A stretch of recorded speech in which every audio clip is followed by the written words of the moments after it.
All systems go. Clear for liftoff.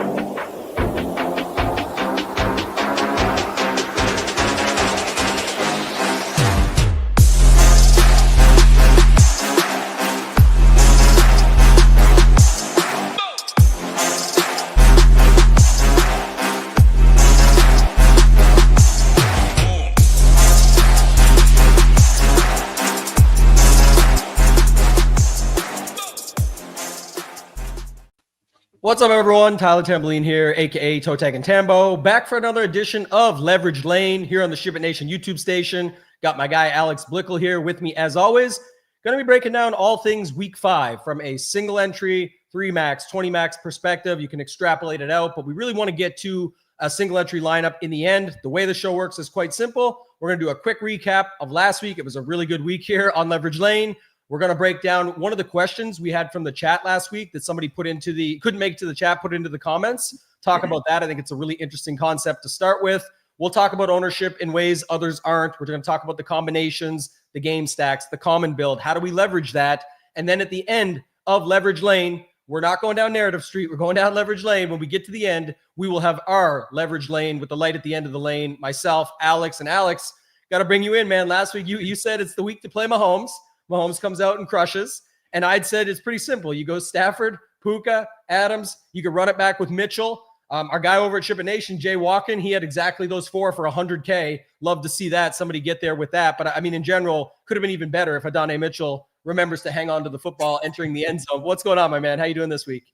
Doing very well. Yeah, that was it was a really good show last week. And I think, personally, I had a really bad DFS week, but it was so close. And the concept was right. I had Kyren Williams trying to leverage that whole game, and then I played into Las Vegas and Chicago a little bit, and I just needed to flip it, right? I just needed Gentee leveraging that game and then playing into the Indianapolis game. And we also saw like the perfect kind of concept play out where if you had a mini stack in that game, in that Indianapolis game, you didn't get much out of it. You needed the full game stack, or the full game stack just totally trounced you. So really cool to see that play out the way it did. Awesome call on your part, and hopefully we can hit some leverage lane plays again this week.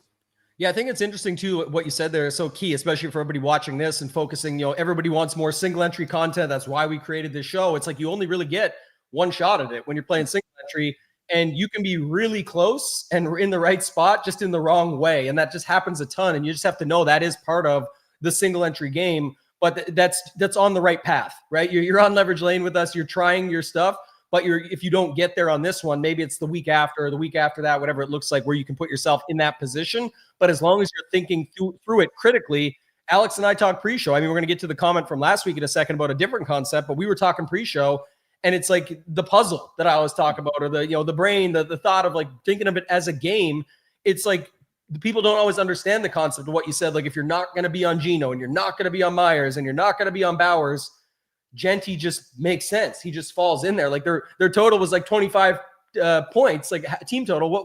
What happens then? How does that happen? And if you want that to be a part of your build, then once you do the first move, you got to be thinking about what the other moves look like. And I know we'll get to that later. Hopefully we can back up last week's, but that was sort of what I was seeing with Puka, where it was like clearly you could play him as a one-off, but if he actually has 40 and he, by the way, ended up having 39, it's like that's where the setup of, okay, I think that is going to bring Stafford there. And if Adams does anything, which he's been going deep to him, I mean, he didn't really do anything. He got like 15 or 16.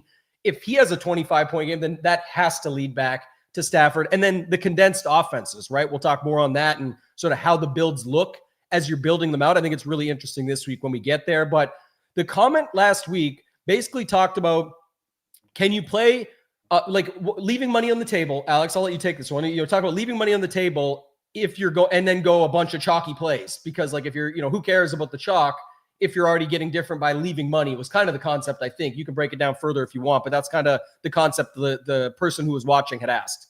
Yeah, that's exactly what was asked. And my answer kind of gets to the reason why we're bringing this up is that my answer gets to a concept that I think is really important for the slate this week, which is there's nothing inherently valuable about being different.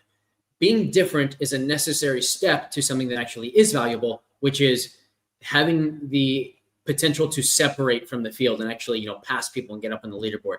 And so in my Discord, like this is something that I talk about a lot, kind of shifting away from the question of, do I have enough differentiation in my lineup? Am I unique enough? To, do I have separators in my lineup? And now we get back to this question of, okay, if I have a bunch of chalk, but I'm leaving money on the table, which makes me unique, is that a good enough strategy? The answer to me is no, because you still don't have any separators in your lineup. Your only path to success is, number one, like having every single guy in your lineup do well, and having every single guy in your lineup not just do well for their price, but for somebody $1,000 more expensive because you're leaving so much money on the table. So I think this concept of finding separators in your lineup is really important for this upcoming slate, and especially as we talk about where to find those separators and at which position, because we have so much running back chalk, and quite frankly, like a lot of the running back chalk is actually good chalk. Yeah, I think we're going to talk about that in a second anyway, so we'll get into it. But I love that call of like finding the separators. And I will say, just an add-on, I think where people get that from and where it can work at least is like maybe in Showdown, because in Showdown, when you have a single game that you're playing off of, which is what we're talking about here, but just to give the concept quickly, is in Showdown, it's that could just be it. Like you already have such a smaller pool to work with. There already is certain plays that make sense. And I'll give you the example just from the other night. It was on FanDuel, but when you price a quarterback like Mac Jones at $1,000 and he could be in the captain or in the MVP there for $1,500, you do have to start thinking about that stuff. It's like, okay, clearly this is a starting quarterback for a missed price.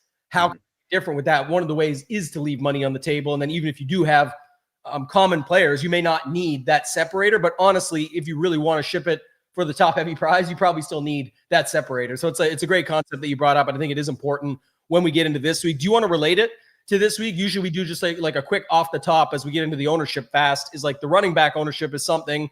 I think quarterback kind of gets summed up quickly. If we want to do that first, is it's Justin squared. It's kind of what I'm seeing. Definitely Justin Fields looks super popular in single entry. And then I think you'll see like Herbert, Jones, some of those guys. But what do you got there? And then let's talk about the running back stuff for sure. Yeah, at quarterback, personally, I think it's Fields and then everybody else. So we've got Fields at 26.4% in single entries. Daniel Jones, Herbert, Kyler Murray, all around 10%. And then a pretty big drop off before you get to everybody else. So there's so much Fields ownership. And I think part of that is, it's not that people love the Jets offense more than they love the Chargers offense here. It's that if you're torn between Fields or Herbert and you start thinking, okay, who do I pair these guys with? If you go to Herbert, let's say you like the Chargers more, you still have to get the rest right? You still have to figure out if it's going to be Ladd this week, or if it's going to be QJ again, or if Keenan's going to be the guy again. And that's a pretty intimidating task to guess that correctly. Whereas if you go Fields, you know the answer. It's just Garrett Wilson. Mm-hmm. Justin Fields, Garrett Wilson. That's so easy, and that is such like an overlooked element of single entry ownership in particular, because it's one thing if you're plugging into an optimizer. If you're building an MME set of 150 lineups and you go with Justin Herbert, it's easy to get the combination right, because you're going to have all of the combinations with Herbert. With single entry, you only have the one shot, and so the ease, the predictability of who's going to produce with him is such a massive part of where quarterback ownership actually goes. And in this case, that makes Justin Fields by far the most popular guy. Yeah. And I think it's what you said. It's just that everybody has to think about that too, right? That's a key component, especially in single entry. If you're thinking something, others are thinking it, and you nailed it there. It's exactly that. When you got, everyone has a stand and they'll have a take on McConkey versus Allen versus QJ, and they think they got it figured out.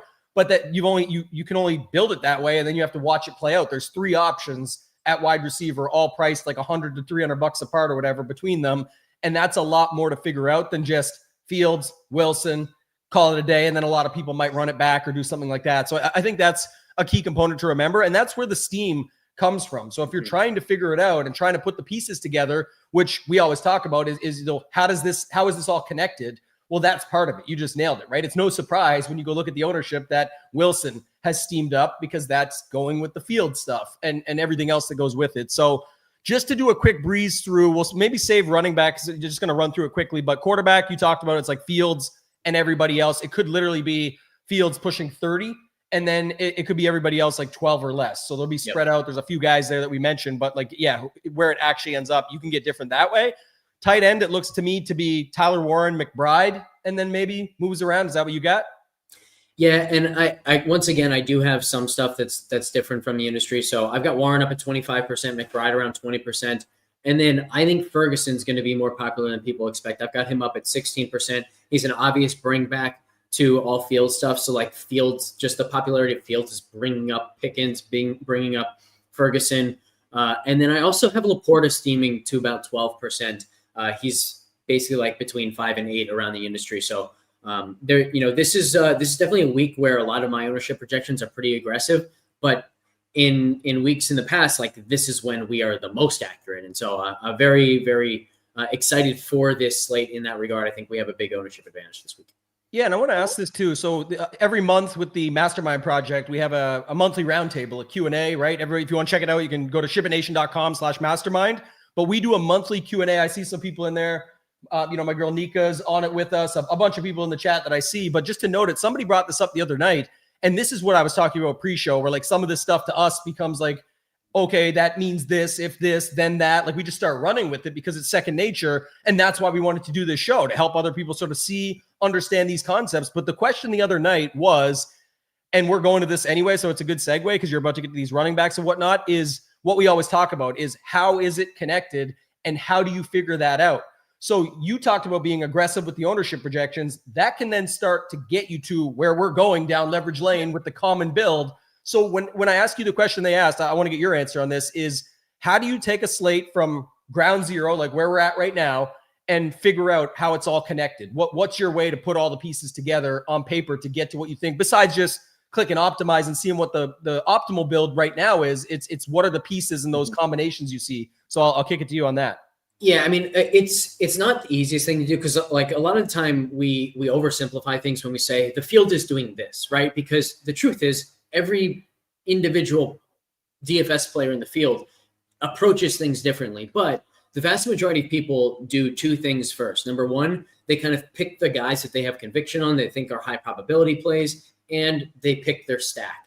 And so if you can understand who the sort of building blocks that people are going to like are, and who the stacks that people are going to like are, everything else kind of flows from there. And so in this case, like talking about, okay, a lot of people are going to land on Justin Fields and Garrett Wilson as their stack. How does that then affect the rest of the stack? So now, because that's the most popular stack, people want bringbacks. So Ferguson, Pickens, they're going to go up. Then you get into the building blocks. And this week, we've got so much running back value because of guys who are out, because of just flat out good spots that, those are the building blocks. And so now you have an instance of, okay, people have tons of flexibility in the running backs they're playing. You can pay up twice for, a Jonathan Taylor and a Devon Achane. You can pay down twice for Rachaad White and Rico Dowdle. Like there's so much flexibility that this week, we don't have the story that we had in like week one where everyone was paying up at running back, which meant that 5K and 4K range of receivers was going to get hammered. That story. So we don't have that this week, but point being, like that to me is how you tell this story. It's where are people going for the stack? Where are people using their building blocks? And then understanding how everything has to flow from there. Yeah, I think it's very similar for me. I think just to answer for everybody watching this one, I think for, the field thing starts the story, right? Typically I say this in classic, I start at quarterback. In showdown, I start at the captain. Like, where's the popularity? What does that build out look like? And if you just take the basics, like if you can go to SHIPIT Nation, you go to your FTN, any site with projections ownership, you can check it out and sort it by that. You'll start to see some correlations. That's how we get to some of these pockets where we're like, oh, that's going to be a common secondary stack. But you'll clearly see Wilson and Pickens atop the wide receiver ownership, but not at the very top. I even think like JSN could be up there, things like that. But I'm saying you start to see pieces that go together, and then you say, oh, and Fields is popular with them. So now that's the starting point.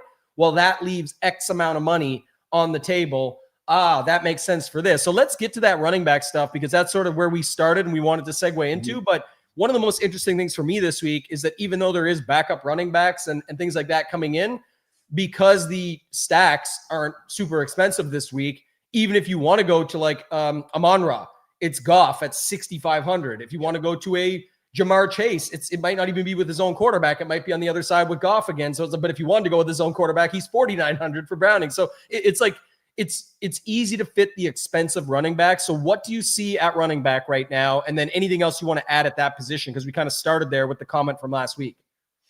Yeah. So the first thing I'll say is there's a long list of chalk this week. And unlike some weeks that we get, I think the chalk is all really strong. And it's almost like their ownerships are being held in check because of how many good options there are and not because people really like the pivot. So we've got Breece Hall over 40% in single entries. We've got Devon Achane at 37%, Jonathan Taylor at 31%, Jahmyr Gibbs at 23%, then Dowdle and Rachaad White both hovering around 20, Omarion Hampton just under 20%. And so we kind of started by talking about this concept of finding separators in your lineup. And the kind of application of that for this slate is, let's say you have a 5% running back that you really like, a Derrick Henry or somebody like that, right? Let's say he goes for 100 yards, 2 touchdowns, gets you somewhere between 25 and 30 DraftKings points. That's a great score. But how likely is it to help you separate when we have all these other running backs who are very clearly in great spots? And, their floor is probably between 15 and 20 points, and 25 is somewhat close to a median outcome. Like, that would still be above average as an outcome. But chances are at least 1 or 2 of those really chalky running backs are getting to 25. Chances are one is going to get to 30. And so if you get a 25 to 30 point performance from a 5% running back, it's probably not helping you separate from the field because it's just matching what one of the chalk guys is doing. So for me, like, that makes a really nice starting point for my approach this week in single entries, which is I want to find my separators from either the wide receiver, tight end position, and just kind of pick my favorite running back chalk.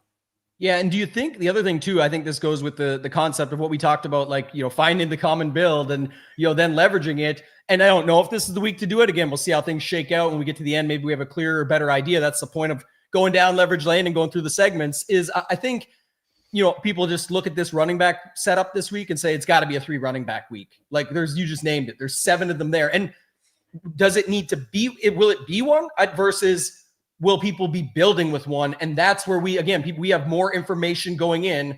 It seems very clear people are going to be building with 3 running backs. That's a concept you can take from later if you can find a way to one up that. And I guess one of the biggest things would be like when you see Breece Hall, for example, if you're not on a lineup that's involving that game and you're not on Breece Hall, you could go to Garrett Wilson or something and separate it that way, where you have a 4 wide receiver lineup and you're not using Breece Hall, even though Wilson's a little bit popular. I'm just saying that's an example where most Wilson lineups would be with Fields.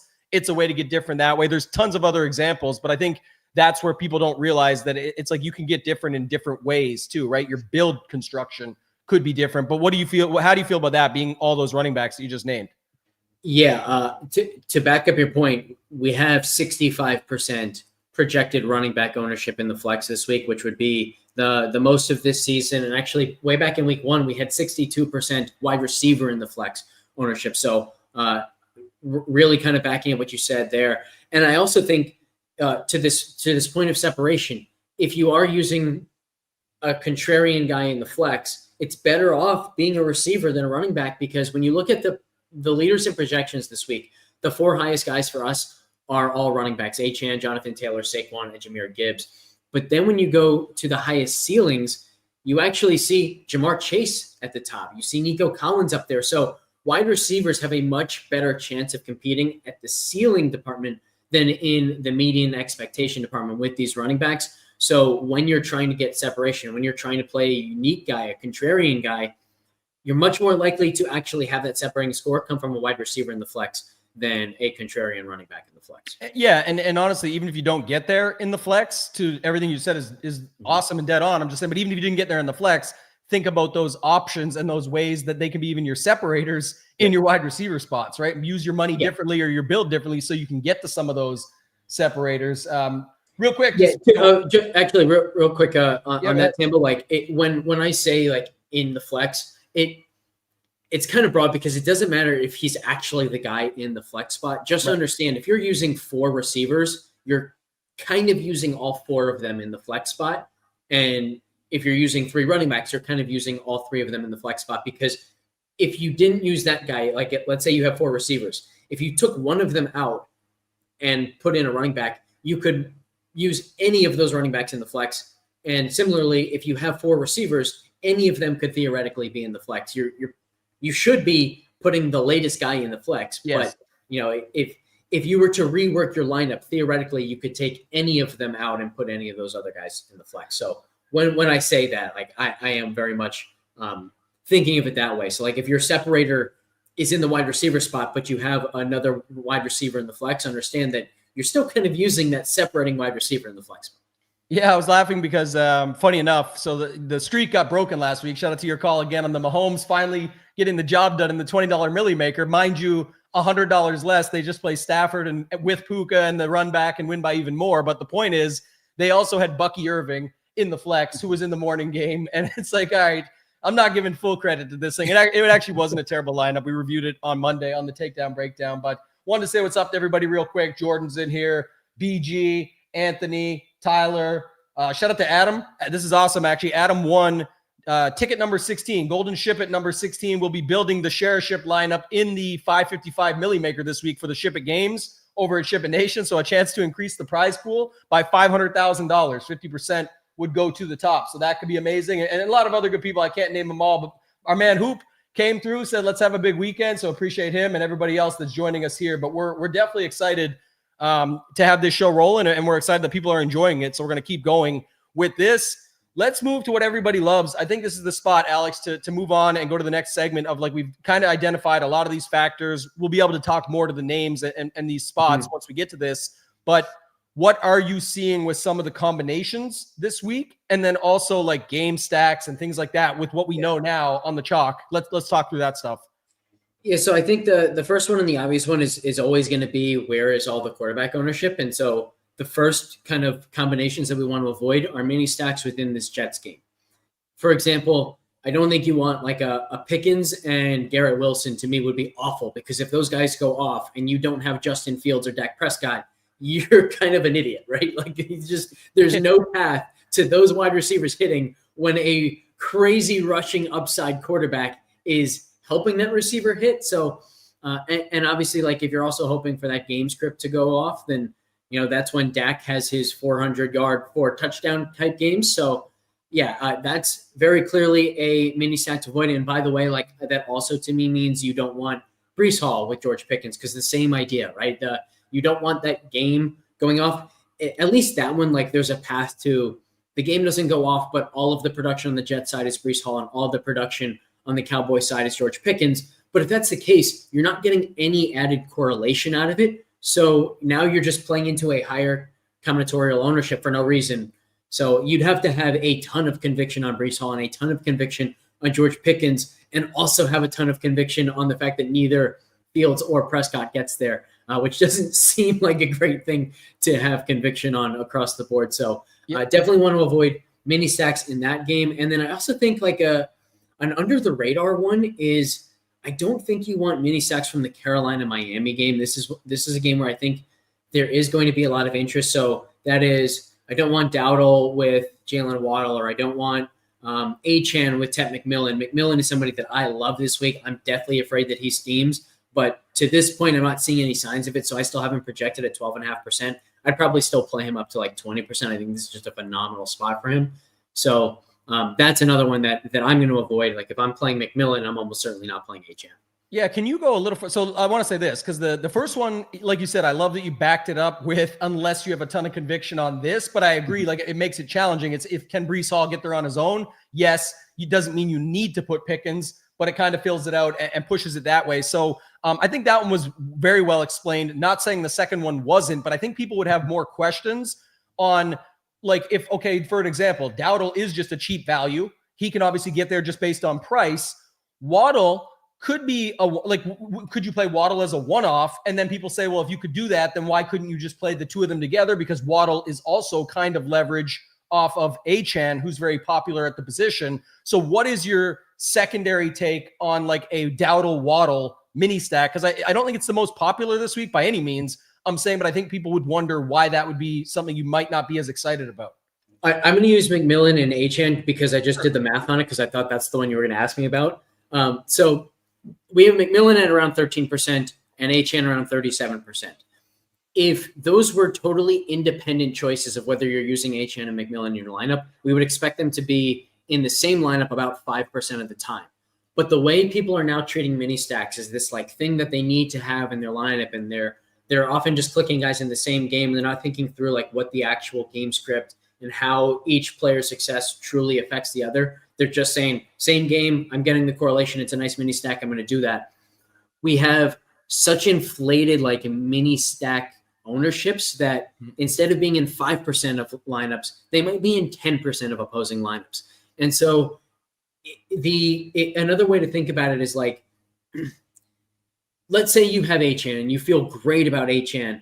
I don't think there's a whole lot of correlation between himself and McMillan. Maybe McMillan has a big play this game that speeds up the game, but more often than not with McMillan, like what we've seen this year is his value is coming from the fact that he's being peppered with targets. And so he might have a 10 reception, 110-yard game, something like that. That doesn't necessarily help Achane. Same thing with Achane. He's as valuable as he is because now he's actually getting some rushing success, but he's also getting a bunch of dump-off receptions. So neither of them are really speeding up the game, which means you're just playing into higher ownership. So it's as if you start with a 37% Achane, and now you're going to a one-off in another game, but instead of being 13% owned like McMillan, that guy is 26% owned because you're playing into someone who's the combination is twice as owned as you would expect for McMillan's ownership.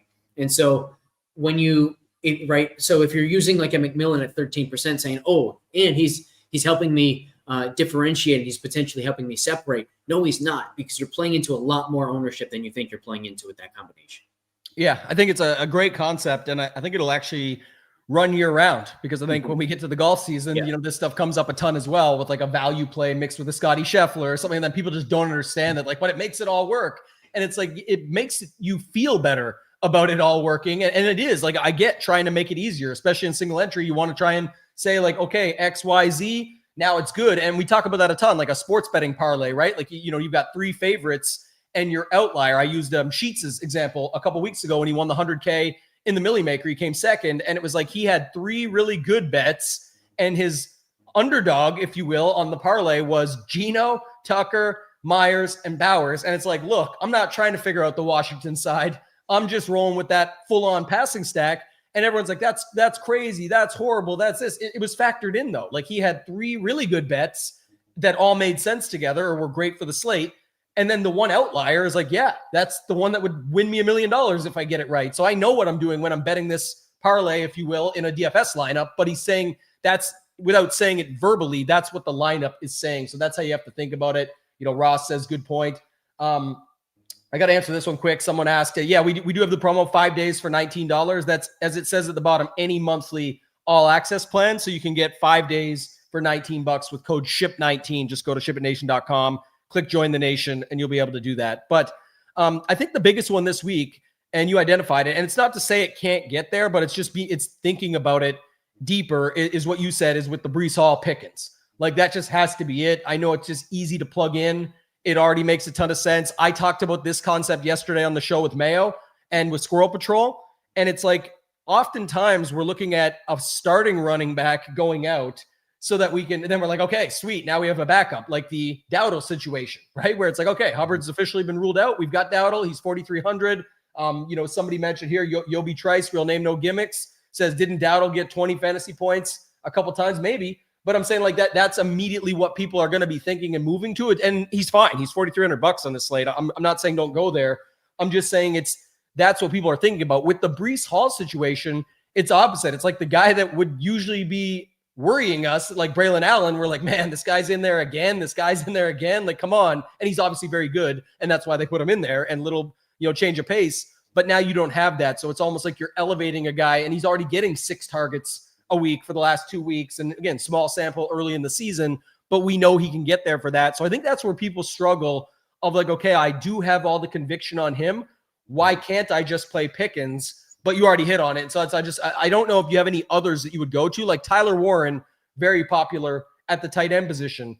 Trey McBride right there with him, but I don't really see any correlation that's happening a ton. I think it's more where people don't realize that's the combination of not a secondary stack, but of if this, then that. It's like that's in the Fields lineups where you're seeing Warren a bunch because you're seeing Fields, Wilson, the easy starting point with Pickens, and then people just plug in Warren because that's where the money goes, and now they can fill it out with those 3 running backs. That's the common build that we talked about earlier. So I don't think people are taking it to that next level fully and understanding that it's not just the secondary stack combo as much as what we talk about is with these game stacks as well, or where it leads to in the common build. Do you have anything else on that you want to add? I think one of the lessons we can learn from last week, and this is already something we were obviously talking about since we used it as a leverage lane, but what we're not saying is if you have a ton of conviction on Pickens and Garrett Wilson that you shouldn't play them together.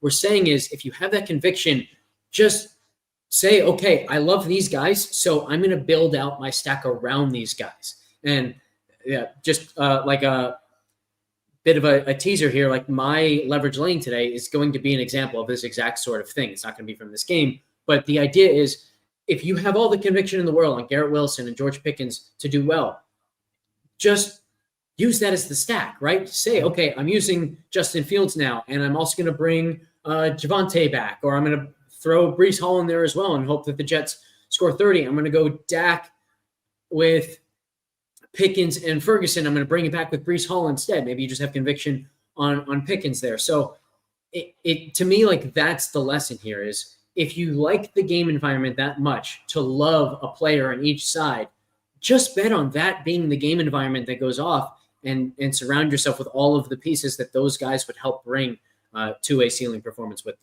Yeah, and people, that's again, I know this, sometimes comes across like for us, like it was second nature or something. And we're trying to help people get better at the game. We're trying to teach them how we think about it. Doesn't mean it's right as much as like we've got experience with it. We're trying to help put these pieces together. And I continuously use this one of like the penthouse and different levels to it. It's like you said, and you nailed it. It's not that we're saying they can't get there. It's think about a different way that they can get there. And I used last week's with the Stafford stuff. It was like Stafford was 3%. Devontae came in, I think at like 5.7%. Like those guys weren't getting mixed in, but everybody wanted Puka. Everybody wanted Warren. It was like, if that really happened, that would set it up for this. And we had different ways that you could build it out. So I think that's key. The Genty thing we talked about earlier really resonates with me this week for a couple different spots, which we'll get to, but like for this game, even the Javonte stuff, like what people are forgetting is if one goes down, if it still happens in that game, though, other stuff goes up. Everybody watching this right now has been there on a showdown slate when the backup tight end gets the score and we're all on the starting one. It's like if one can hurt the other, you really punish them because their lineup now, whoever has this goes down and you not only go up, but you hurt their piece. Like now they have to really catch up. They can get another, if your guy catches an touchdown, let's just use a backup tight end in a showdown slate as an example. Their starting tight end that's filled in that spot now has to come all the way back from that, or some other value play has to come all the way back from that. So you didn't just push them down. You pushed them down, stomped on their neck, and took it to the house. Like it's a huge gap. And so that's what I don't think people think enough about. When you're okay, well, I'm not going to play this game then. I only got my single entry though. You still should tell the rest of the story. If you're not playing Hall and Pickens, what do you think happens? If you think that the game's a dud, or you think that it gets spread out too much and whatever, then I understand it. But if you feel a certain type of way about the stacks because there is significant injuries causing some of this ownership, it's like you said, it's not just who is the chalk, it's why are they the chalk? And then what does that mean? And then how can you leverage that? Literally what the show's all about. That's the point where if you're not seeing it, you can move away. And I think that was the thing last week. Look, CMC only got 24 points, but it was 25 points, whatever it ended up being. It was still a standard CMC type game. He got a million opportunities, could have done even more. But I think there was people saying, look, I want James Cook. I want Hampton. I want Scat. I want this. You can't play them all. If I'm going to move off something, let me move off the San Francisco spot and hope that CMC at a $8,500 price tag, which is fair, but still up there. Let's just hope that's not needed. And he gets his 20 to 25 points. And that's what ends up happening. And he showed up in some lineups and not in others because just total roster construction. But I think that's the key component. People aren't doing that, though. They're typically building what they like to start and then being like, oh, what can I just fill it in with? Oh, I'll just put this and this. It makes sense. And like you say, a lot of that stuff's already baked in. So, yeah, it's really tricky. And then we have a 10-game slate, like they mentioned. So Let's see here. A couple questions I want to see. Just pull up in the chat. Involve that some. But Kevin says, if you are avoiding Hall Pickens mini stack, would you also avoid playing them as one-offs? And I'll kick it to you. I've got some thoughts here, but I'll let you run with this one first. No, you can definitely still play them as one-offs. Pickens is a little bit harder to play as a one-off, just because of the style in which that he succeeds. Like when he succeeds, he's probably bringing Dak with him, or he's picking up the pace of the game, whereas Brees can get there because he's running well and he has a bunch of short receptions that doesn't do anything for the game environment. So, but the point here is, like, when you use a mini stack, you're trying to thread such a tiny needle there where both of your guys have ceiling performances, but they don't help the game enough to the point where you're better off with whichever quarterback you chose instead of one of the quarterbacks from that game. It's just a much, much harder thing to get right. And so I think like an easier way to think through this is just about making things easier on yourself. What does being right entail? It's a lot easier to be right about a Jets and Cowboys game stack than it is to be right about a Garrett Wilson ceiling game and a George Pickens ceiling game, but somehow Fields doesn't get there and somehow Prescott doesn't get there, right? That's a much harder thing to be right about. And so using them as one-offs is totally fine because you're not trying to thread that crazy needle where it's obviously very easy for Hall to hit without Fields and Dak hitting. It's a little bit harder with Pickens, but you can still get there with, maybe Pickens has a great game, but the Jets totally fail, and therefore Prescott doesn't have to throw the ball in the second half, and so he doesn't get there either. But Pickens already has his 100 yards and a touchdown. So that I think that's an easier way to think of it. Yeah, you answered it pretty much exactly how I would. I will say too, though, I think this is another good concept for this show. So I'll hit it again because some have heard it, but I think it's important. Is, to me at least, price matters, and that's another thing. Pickens is not. I mean, he's almost 7K. So for his big day, I think it's going to involve more, like something else happened, and that turns out to be a bigger spot than we expect. And there's more on that later, I think. But just to note it, I will say, like the example last week that got brought up was with quarterbacks with their running back. And that, it actually just got brought up yesterday too, by the way, with Squirrel Patrol, and him and I sort of disagreed on this. And I said, I like Fields and Hall together and leave Wilson out because I said it's like 11,200 for the whole end zone. And if, as someone said, I think I just saw it here, is like, talking about Isaiah Davis, but if removing Allen clears the path for Brees to get the goal line work, assuming Fields doesn't run it in. But how many lineups with Fields are going to be with Hall, and even if that's the case, without Garrett Wilson? That's where you start to move some of these combos around to look leverage within the spot. And so the idea there is also, like I said last week, the battle was about Barkley and Hurts. They're max price dudes. Like it was the highest price quarterback, the highest price running back, or close to. I think he was a little less because we had CMC, etc. But there's so many different stories to tell. They can eat each other's lunch on the goal line with the tush push stuff. They're both very expensive. Can Hurts throw, and has he definitely thrown passing touchdowns to Barkley, who just takes it 80 yards to the house? Yes. Will that even matter at the end of the day? Still, maybe not, because you had to pay so much for them. It changes so much of the rest of your lineup. It's like people want to be about getting one thing right. If you had a lottery ticket for the Powerball and you got one number right, like that's one thing out of the ticket, you don't win shit. And I don't think you're running around that excited about it. You need everything to go right. And the difference in DFS is a lot of it is correlated in the sense of, if you build this way, there's a way you can get down the lane, like what we're talking about here, and get to the full build. For those key pieces you're leaving out, you can bring them in different places. And that's one where I think it gets confused because price matters. Yeah. Last thing on the one-offs question. The other key point to remember is if you're using them as a one-off, you're getting them for their ownership, and like their ownership is all that matters. The thing that we're really avoiding with these mini stacks is the higher combinatorial ownership than their individual ownerships suggest, right? So if you're using, I think Pickens was at like just under 20% and Brees was at 40%. So if you're using Brees, Pickens might be in 30% of Brees lineups instead of his 18% ownership, whatever it is. So if you're using Brees, now Pickens is actually a higher ownership than what his overall ownership is. Does that make sense, Tambo? Am I explaining that well? Yeah, I think it's like a concept that is different. So everyone's going to sort of take time to think that one through and work on it. But the obvious is what you're saying is like people aren't thinking about a lot of people are just looking at the single ownership number and saying, well, that's the ownership. And they're not thinking about what that leads to. And that's where I just can't say it enough times about like, it's where it all started. It's not who you play, it's how you play them. It's like, oh, this guy's chalk, you can't play him. Like the Puka thing last week. It's like you got, if Stafford's going to be 3%, it used to happen all the time, by the way, with Jamar Chase and Burrow.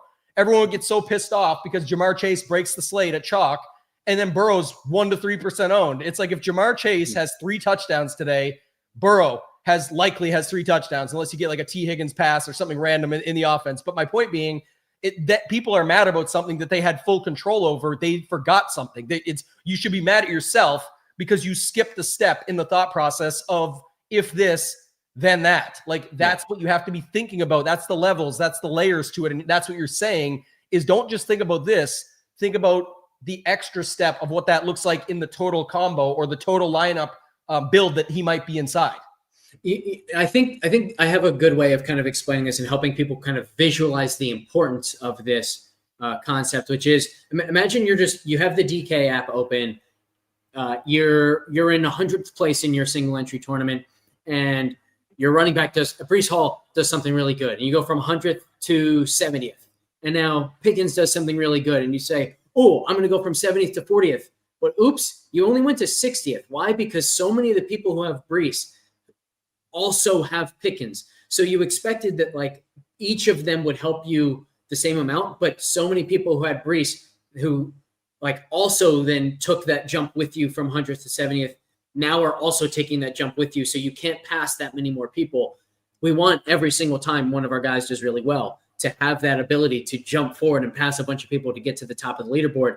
And so when you go to these mini stacks, when you go to these higher combinatorial ownerships than their individual ownership suggests, that's why it matters. It makes it harder to leapfrog a bunch of people at the same time because all of the people who are up there already with you, they're up there because you guys had the same guy get you there, Breece Hall in this example. And now you also have the same next guy who's getting there, which is Pickens. And, maybe now then the next play is like, Fields throws a touchdown to a tight end. And it was because so many people have those guys together. Now you're getting leapfrogged. They've already been up there with you because Fields was up there. So that's why the game stack is the better way to do it if you really like the game and you really like those players. And it's a great example. A couple things there. One is like the Mason Taylor situation this week is a lot of Justin Fields lineups in single entry will have Warren or McBride. And again, there will definitely be people that go the full route and say, I'm going to put Taylor in there because he pairs up. It's a way to separate and get different. It is. And if Taylor does have, 50 yards, 5 catches, 50 yards and a touchdown, that does hurt a lot of the Warren lineups that exist in that build type. So there'd be that. The same thing though, last week, like I said, what goes down over here can help you go up. If you had, there was a lot of Puka Warren lineups, and that was seemingly good until it was like, oh, and you need Stafford. And oh, I played Myers in my lineup. Oh, now Genti's crushing. Oh, well, guess what? The lineups that built that and thought about that had Genti in it are now crushing you. And now you get a Warren touchdown. Like, oh, he's doing good. He's back. Well, it doesn't help you because Genti's already fallen up the board or whatever it might be in that scenario. So again, you got to think about that when you're looking at stuff. The only other thing I'll say there is I think also throw Ferguson in that group of popular tight ends in Fields lineups because I think he'll be a pretty popular bring back. I don't think too many people will go like Fields, Wilson, Pickens, and Ferguson, but I think we'll see the vast majority of Fields, Wilson lineups will either have Pickens or Ferguson as a bring back. Yeah, we'll have to see. I mean, again, it's all relative. I think in the large field stuff, we'll see that even less. But I think in the small field stuff, that makes a ton of sense. But then you also think about the price difference, and Warren is right there, and people saw him get goal line carries now, and of course he got goal line carries last week. It means this week he's absolutely going to get more goal line carries, right? We know how the NFL works. So just thinking about it from that perspective, it's always ways to make things different. So yeah, there's some good questions there. We went through some of those. Game stacks, anything else you wanted to talk about with the other games on the slate? Like I think the Detroit factor is interesting. And then I think the Charger stuff with like the overstacks and the Herbert stuff. Again, I don't want to give away too much. We'll get to our leverage lane at the end, our own lanes, but anything else you want to talk about from those two spots or anything else you had? We are going to talk more about Detroit, Cincinnati, so we can just save that one.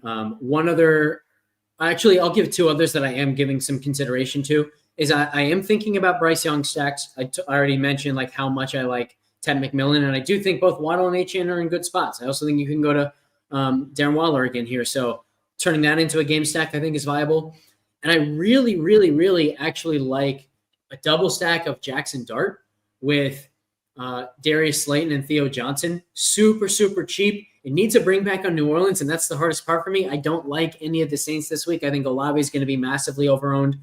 I'm a little bit wary of Kamara now. I liked Kamara a lot last week. I hated how involved Kendre Miller was. And we also now are gaining a sample this year of like Rattler is just not throwing to Kamara the way, Derek Carr threw to Kamara. So that hurts. And actually the weirdest thing about that is a lot of the designed receiving stuff for the running backs, like a well-executed screen pass, is actually going to Miller and not Kamara. So I don't like what I'm seeing from Kamara in that way. Shaheed is probably the guy that I would go to as a bring back, but now you have an insanely cheap game stack where I almost think it might be too cheap because how are you even, using all that salary at that point? But that's something I'm looking at. And what I might end up doing is just playing a Dart double stack on the early slate instead of the main slate. But I think that's a really, really intriguing one. New Orleans is obviously very bad. I really like just Dart's overall kind of price and outlook here. We saw 6 designed runs for him last week. So there's that. And, Slayton is a very capable receiver. And I loved his role and the fact that he was one of the favorite targets for Dart, even in a matchup with the Chargers that was as bad as it could possibly be for Slayton. And now he has a very good matchup against a New Orleans team that plays a lot of single high and really kind of allows those, deep downfield targets that Slayton's really good at. And with no neighbors, we also saw Theo Johnson more involved. So I think that's actually a very good double stack. And I almost wish that we had more higher price guys or more reason to find a cheap stack this week than we do, because I think that one's so good and so overlooked. But as you'll see in my leverage lane, I may be going the polar opposite route, the very expensive stack instead. All right. Yobi Trice threw $10 in. We appreciate you and said, had this question. So we want to answer this one for sure. It said, I'm not sure how popular Texas defense.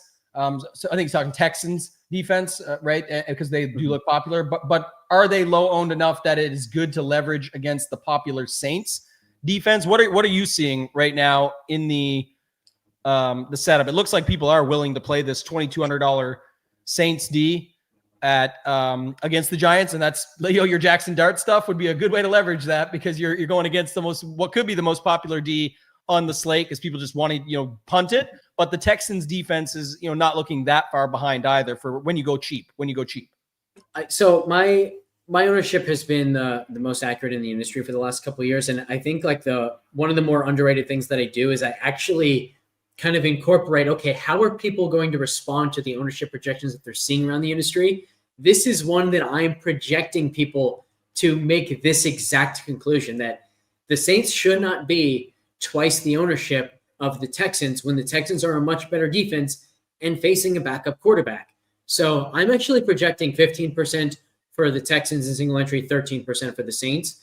But I still think that means the Texans are probably undervalued. Personally, I think efficient ownership here would be 20% Texans, 10% Saints.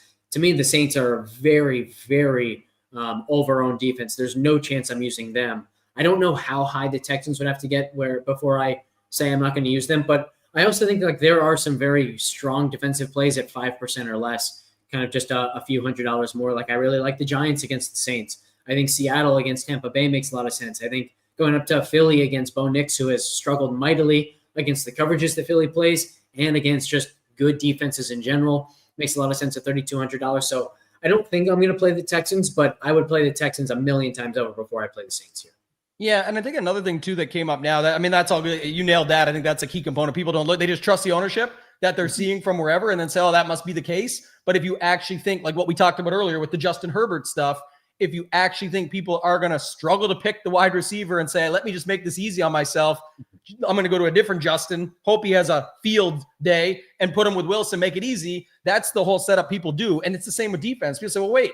This number looks crazy. I'm just going to pivot off that and go to the Texans because they're playing a backup quarterback. That seems more logical. The numbers end up changing that way, and it changes up the total rosters completely. Another concept that came up quick, and then we'll get to the finale of all this. I think it's also about people think of combo and it's automatically just 2, right? They think like you get a combo, it's 2, but like you can get a burger, drink, fries combo 3. You can get a 1, 2, 3 knockout punch, like a combo. Like you could still get it differently. And I think that's like an example with Achane. And you brought up Bryce Young earlier. You want to cut into look, if Achane does go off, and what does that mean? What does that look like? It doesn't necessarily mean it's Bryce Young and Tet, but how do you quickly cut into that ownership really easily is how many people are going to be sitting there with those lineups thinking they're in good shape. And then the Bryce Young Tet connection for 2 touchdowns. Bryce runs one in. A lot of Achane lineups are in trouble now that don't have that or didn't think about adding that layer or that level to their lineup. And that's where people are like, how the heck did they get to this? I would have never got, if Bryce Young kills me, Bryce Young kills me. All right, but you're saying this could happen. Just so you know, if this happens, that could lead to this. And that's a way you can, I call it like slice and dice. You can cut into it quickly. We used this one a couple weeks ago, but the Jordan Mason week, everyone wanted him, but nobody wanted the Minnesota D. And then they're like, how do people get to the Minnesota D at 3%? I hate defenses that get 30 points. Sure, I do too. It sucks if you don't have them, but that's how people got to it. How did people get to Woody Marks last week? The inverse of that. There was a lot of people on Texans D. Some people jumped the gun and said, you know what? I think Chubb could be a little bit left behind here. I'm going to try and be early on Woody Marks, but I'm going to make it make sense. You get the Texans D, you get him. What a combo pack. In that way, it's 2, but it's just to say that is a spot. So thinking about how you can put these things together are the ways to look at it and then build it all out and see what those builds look like. And I can't stress this enough. That's another thing. I know we're talking single entry and people love that about it. But for those that are looking to extrapolate out, use the full lineups. Like start build out of, if you've got 3 or 4 thoughts coming from this, build them out. Even if you're going to take it down to single entry or go up to more lineups, think about what the total build looks like. I used that lottery ticket example earlier. If you get one number right on the winning lotto numbers, you're not jumping around for joy. So if your lineup feels like, man, this and this, I really think can go my way, but this, and this, that seems like it's going to be a tough hill to climb. Well, then maybe you want to go with the next lineup where it's like, damn, this feels like I covered what I want to cover. I just listened to those guys. I got separators in there. I think this combo will be lower. Like I'm doing this right. You'll get that feeling. That's how you start to build your own process. So I think that's key to remember as well. Yeah, that's an awesome point. And like even my stack decision sometimes comes down to which lineup I like more, right? So like I might say, I like the Jackson Dart stack more than the Bryce Young stack, but I like the Bryce Young lineups more. So I'm going with the Bryce Young stack. So yeah, great point there. I love that. That was almost like a one-liner that didn't rhyme or anything, but it's like the key. The way you said it is so key. Like I like this quarterback, but this stack, you could say even, I like this stack, but I like this lineup more. And the lineup is what you have to play a lineup. You have to play the full thing. You don't, if you get the stack right, great starting point for sure. Yes, you need that to go correct in both spots, but to win all the money, you need the entire lineup to get there. And I think the more experience you get, the art versus science stuff, but really starting to recognize the science behind the art is like, you can say like, okay, if this, then I'm going to do that. If everyone's doing this, I can do this. This would be a way to change it up and get me there in a different way.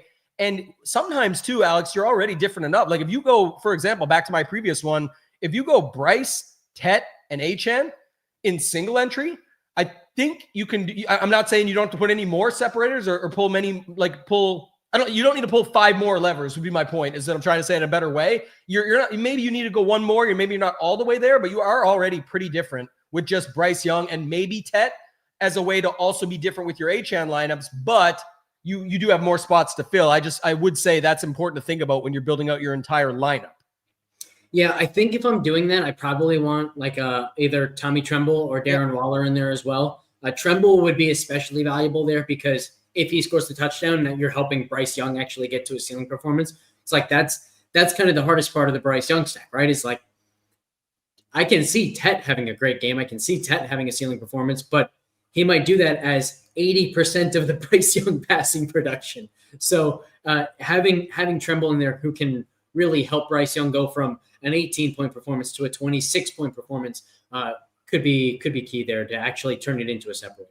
Yeah, and I think this is important. Jenna, we appreciate you joining us. I saw you had some questions earlier too, and I think like for a lot of people, especially if it's your first time watching this one, The concepts are, I would say this just, to be totally honest and clear, like they're definitely not beginner concepts. So you may have to go back, and I would just suggest this to everybody. I always think like the way you learn is to re-listen, go back and start sort of trying to review an application. I talk about that a ton with the Mastermind Project. Like you got to review, but I think if you just rewind back or after this is done, watch this through with us live and then go back to it, the way Alex said it was like very clear to not, so he's not saying that you avoid it. He's saying there's ways that you can do it differently. And then also, like, I think the best example is when we went to the Hall Pickens one. You were pretty clear on that, but maybe you want to add on here quickly to it as well. Yeah, I think she's saying it right here that we're avoiding mini stacks and just full game stack if you like those guys. So it seems like, number one, Jenny, you kind of have it. But also I'd say the reason why we're avoiding the mini stacks is two reasons. Number one, it's because that combination is higher owned than the individual players should be. So you're avoiding that like higher combinatorial ownership. But the second part is you're also trying to thread like a really thin needle in terms of how the correlation works for you, where you're saying, I'm using this mini stack because these players are correlated, but they're not correlated well enough to help the entire game go off. So it's just a really hard thing to get exactly right when so many people now are mini stacking. And in particular, like we're highlighting the ones we really want to avoid because we know there are going to be so many lineups that do include the quarterbacks, that do include a second pass catcher or something on the other side. So it's like the thought here is the combinatorial ownership between a Pickens and Garrett Wilson is going to be too high. But also, if you're right about those two guys, it's incredibly likely that you're wrong about not playing Fields or Prescott. We want to be right about everything, including who we choose not to play. Yeah, and I think like just in general, there is mini stacks that you can play and get away with. Like you said, there's ways that they can get there, but you got to be thinking about the whole lineup and not just that one piece. And that's what we talked about like last week was the Puka Warren thing. Very popular together, but how many people were then adding Stafford, Adams, and Adonai Mitchell like our guy Jay Walken did to win 100K? Like that's the difference, right? You got to come up over the top and add a bunch more. Do you have a thought on this one? And then we'll get to our leverage lane and end the show here. We each have a good one this week, I think, or I feel good about mine. And I know you got a good one as well. But what they're talking about is running Gibbs, Monty, and then even adding in there to play the defense as well. Do you have a thought on this? Because I do, but I want to get yours first.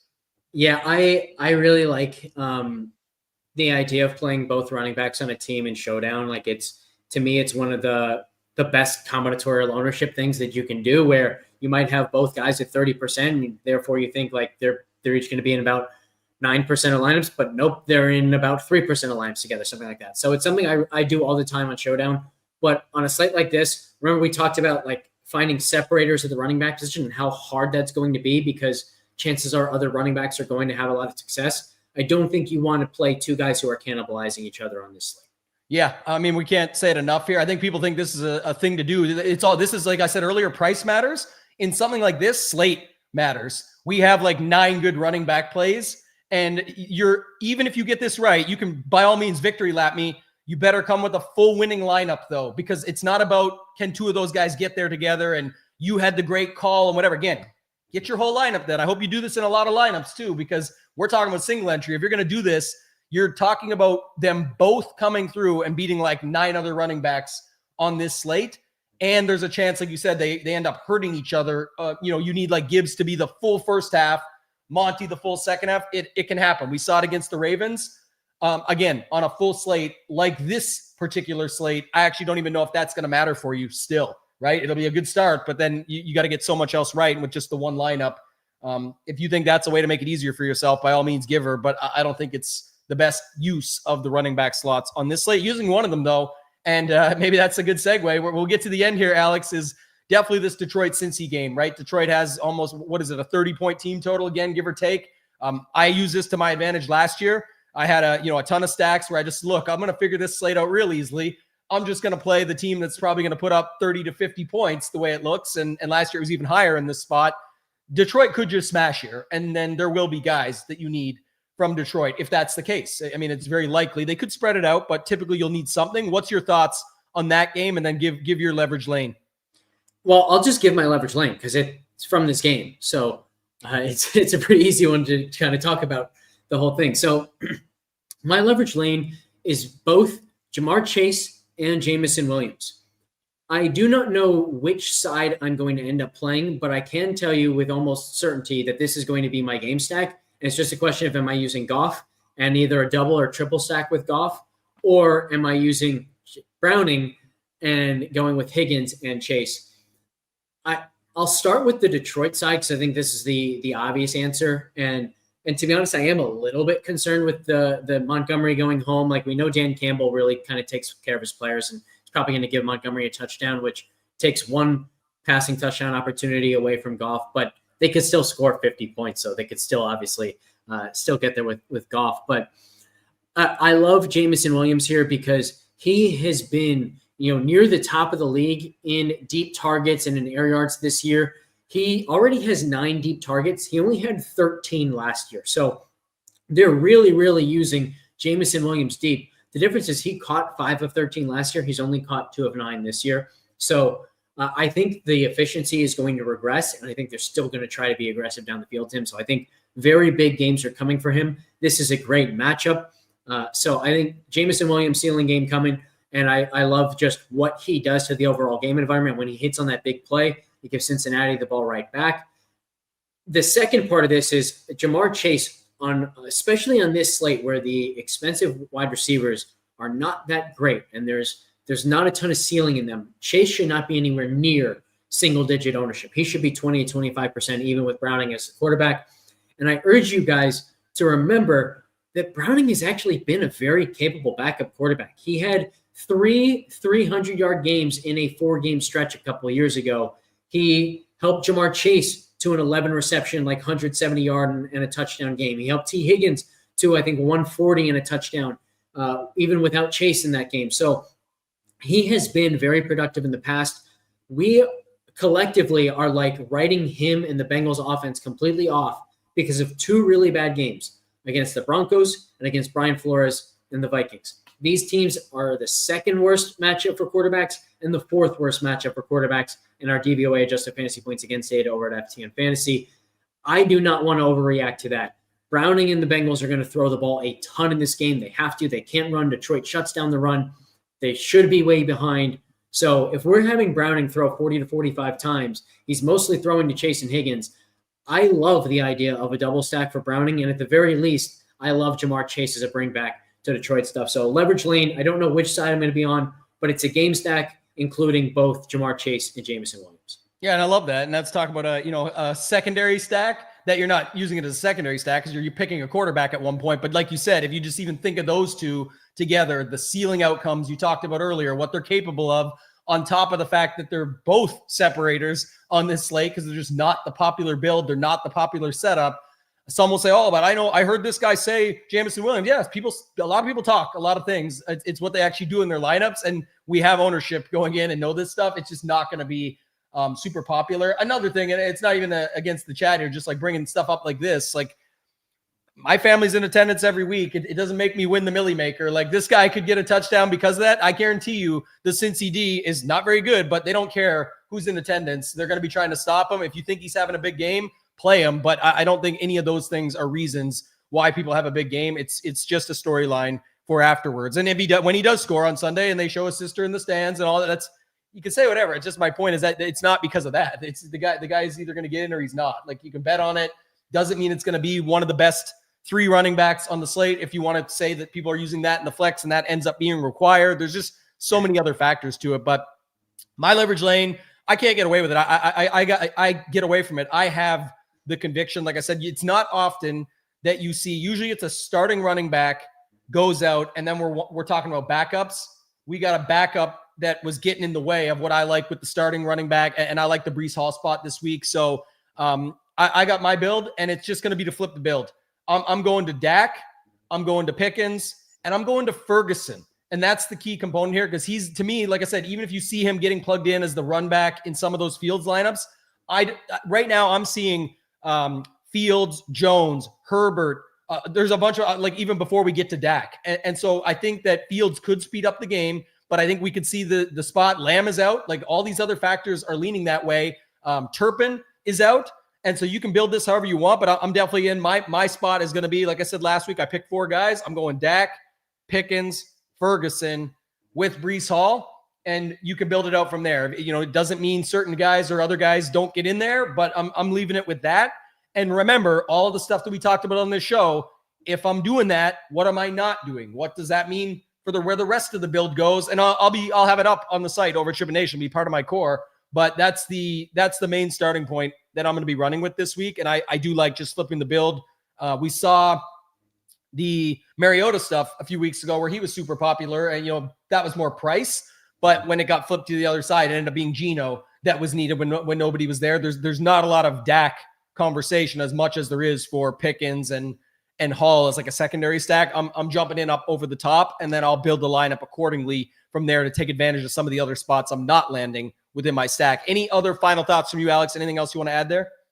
No, I think it's a really sharp way to build. And to your point, like we have Dak projected at 4% single entry ownership. So even if you're using all popular skill position players, number one, it means you're still getting that separator in Dak himself. But also it tells us that because he's only in 4% of lineups, Pickens and Ferguson probably are going to be pretty unique together. And so then the separator can be, well, both of them have a great game, right? Pickens has 100 yards and a touchdown, and Ferguson has 8 receptions and a touchdown. So, you have plenty of separators within that leverage lane level.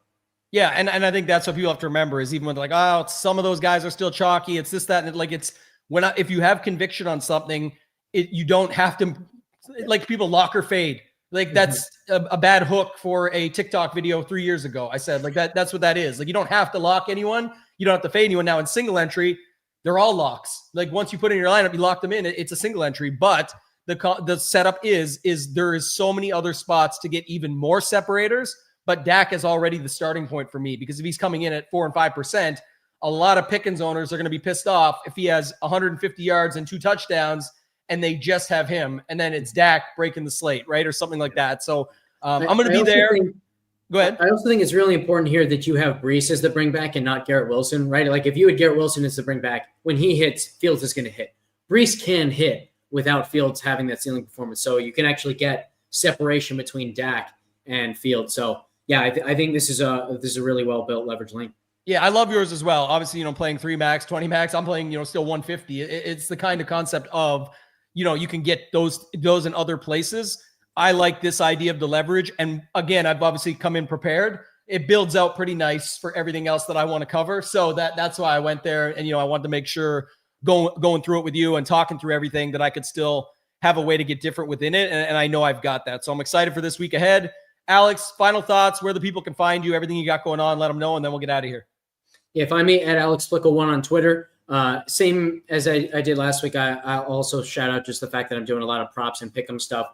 I didn't have the best week last week. And then on Monday, I was like, you know what? I'm better than this. And I made a couple changes to the process, immediately hit 4 for 4 props, had an SGP on Bet365 hit and an underdog pick'em hit, and then had a really good week on pick'em for MLB playoffs. So it's been a really fun props and pick'em week as well. And we're just going to keep rolling with that. Have a ton of plays. I think I have like 15 6-pick plays or something like this already in my Discord for this week. So it's going to be really fun Sunday for sure. Yeah, huge week ahead. I'm excited. I like this. The 10 games is nice. It's not too many. It's not too little. Like it's just right. The Goldilocks slate. So I love that call. And I'm excited for this week. So hopefully this was helpful. Again, smash the like. Make sure to subscribe to the SHIPIT Nation YouTube station. Give us comments. Let us know what you thought. Any questions you have. Like people posted some good comments last week. We brought them up to start the show. We want this to be about you, helping you get better at the game of DFS, thinking about it different than other shows maybe you're covering. That's going to do it for this one, guys. If you want to sign up at SHIPIT Nation, make sure to use that code SHIP19, 5 days for $19. Go to SHIPITNation.com. For Alex, for myself, ToeTagginTambo, let's ship it.